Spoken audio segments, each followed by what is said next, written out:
všichni, já jsem Sára a vítám vás u nového videa. Právě jsem přijela na nádraží do Regensburgu.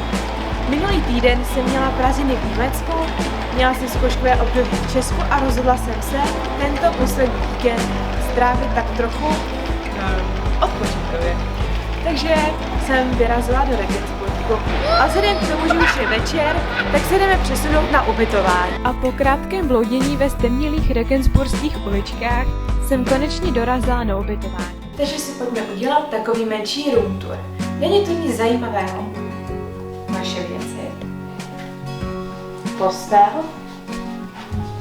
Další naše věci. Kuchyně. A naposledy tu mám koupelnu.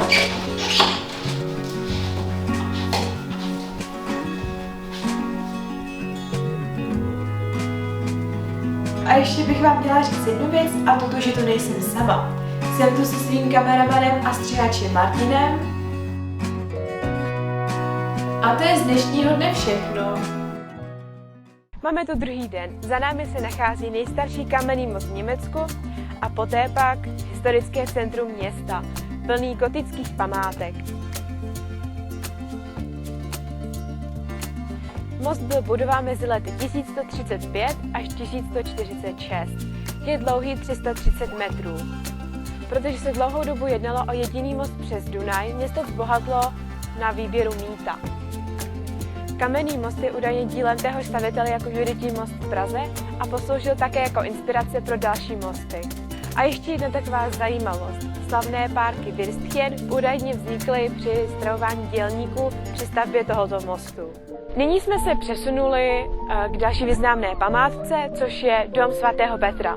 Jinak řečeno katedrální chrám svatého Petra. Byl vysvěcen roku 739 a roku 845 se zde konal křest 14 českých knížat. Později byl zrekonstruován do gotického stylu a spolu s Kolínskou katedrálou je jednou z nejvýznamnějších katedrál v Německu vůbec. Tvoří součást areálu Starého města, který byl prohlášen za světové dědictví UNESCO. Hned vedle katedrály je schovaný biskupský dvůr. Tento dvůr je rezidence, která vznikla již za prvních dob biskupských. Roku 1810 zde byl přidán Regensburg Bavorsku. Budovy, které se zachovaly, pocházejí ze 13. a 16. století. V dnešní době je to pohodlné místo, kde člověk může relaxovat. A teď se přesuneme k radnici. Od 13. století v Regensburgu vznikal rozsáhlý komplex staré radnice.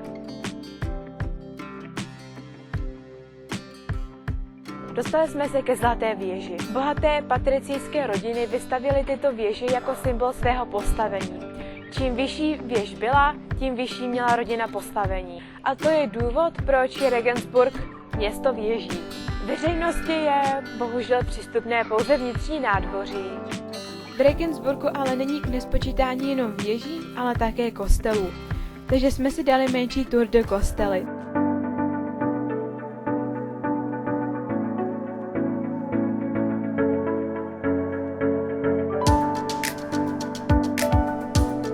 Se zastávkou na Bismarckplatz, kde jsme si na tržnici koupili náš oběd.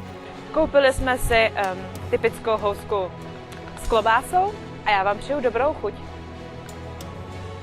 No a celou tour jsme zakončili u kostela svatého Jakuba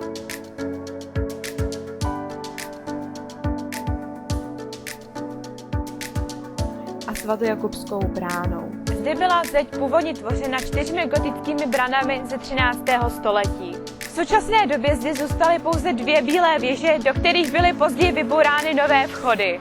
Zajímavostí je, že přes Regensburg vede i původní východobavorská svatojakubská cesta, která se zachovala i dodnes. Nakonec jsme se ještě přisunuli k zámku Thun Taxisů a bazilice, která byla dříve nejen kostelem, ale i knihovnou.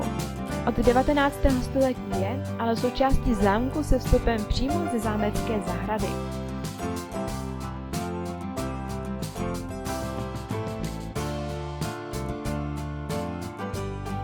A potom přišel čas na nejlepší pasáž dne a to byla večeře. Jak jinak oběd jídlo. Po chvilce zoufalého hledání jsme nakonec vybrali úplně náhodně restauraci, takže jsme se omylem octli zde. Ale to jídlo za to stálo.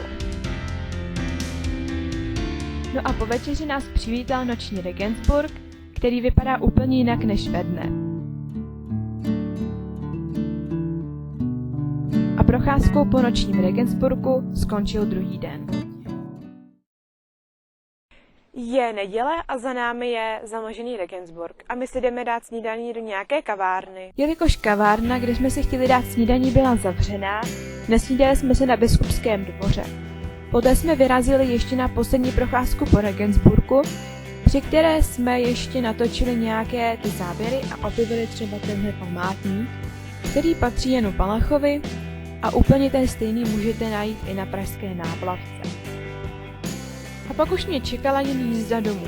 A čímže jsem to vlastně jela?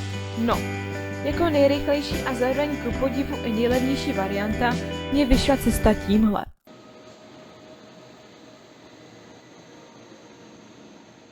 Takže jsem poprvé vyzkoušela vysokorychlostní vlak, a to dokonce dřív než Martin, který je do vlaku totální fanatik. A to je z dnešního videa všechno a já se na vás budu těšit u dalšího videa. Takže nezapomeňte si dát odběr se zvonečkem, ať ho nezmeškáte.